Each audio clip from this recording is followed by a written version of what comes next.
श्रीराम समर्थ.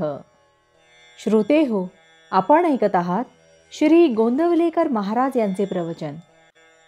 भगवंत हा प्रपंचासाठी साधन बनवू नये. एक मुलगा घरातून पळून गेला तेव्हा त्याची आई म्हणाली, तो कुठेही राहू दे पण खुशाल असू दे. तसे तुम्ही कुठेही राहा पण नामात असा. नाम तेवढे बळजबरीने घ्या. श्रद्धेने घेतले तर जास्त बरे. वृत्ती सांभाळून नामात राहिलात तर त्याहूनही जास्त बरे. वनस्पतीच्या पाल्याचा रस काढण्यासाठी काही पाल्यांमध्ये मध घालावा लागतो, काहीमध्ये दूध, तूप किंवा पाणी घालावे लागते. तसे भगवंताचे प्रेम लाभण्यासाठी आणि नामात गोडी उत्पन्न होण्यासाठी त्या नामामध्ये थोडी श्रद्धा घाला.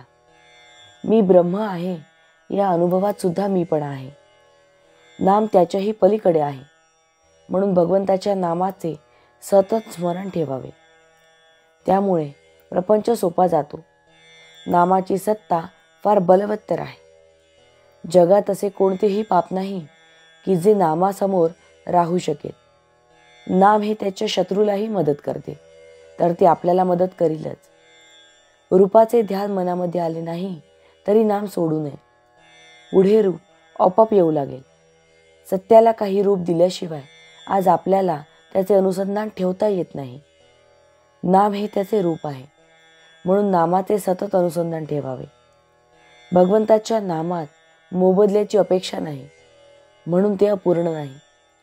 अडाणी लोकांना नाम घ्यायला सांगितले तर ते लगेच घेणे चालू करतात, परंतु विद्वान लोक मात्र नामाचे प्रेम असेल तरच मी नाम घेईल असे म्हणतात.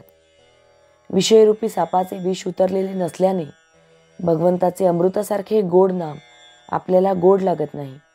याकरिता या क्षणापासूनच नाम घ्यायला सुरुवात करावी.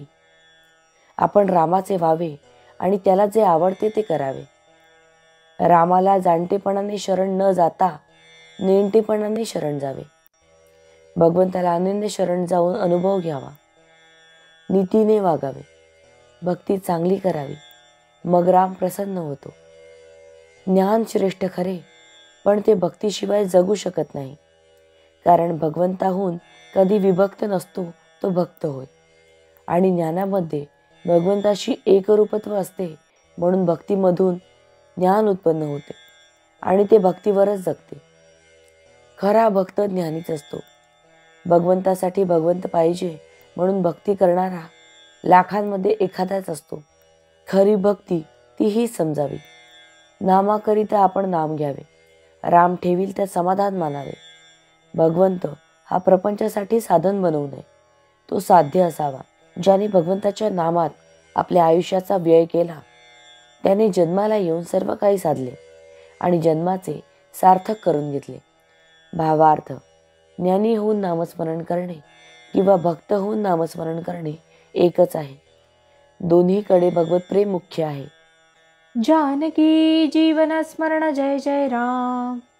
महारुद्र हनुमान की जय. समर्थ रामदास स्वामी महाराज की जय. सब संतन की जय. श्री अनंत कोटि ब्रह्मांड नायक राजाधिराज सच्चिदानंद सद्गुरु श्री ब्रह्म चैतन्य महाराज की जय. जय जय रघुवीर समर्थ. आता आपण 13 वेळा नामस्मरण करूया. श्रीराम जय राम जय जय राम. श्रीराम जय राम जय जय राम. श्रीराम जय राम जय जय राम. श्रीराम जय राम जय जय राम. श्रीराम जय राम जय जय राम. श्रीराम जय राम जय जय राम. श्रीराम जय राम जय जय राम. श्रीराम जय राम जय जय राम. श्रीराम जय राम जय जय राम. श्रीराम जय राम जय जय राम. श्रीराम जय राम जय जय राम. श्रीराम जय राम जय जय राम.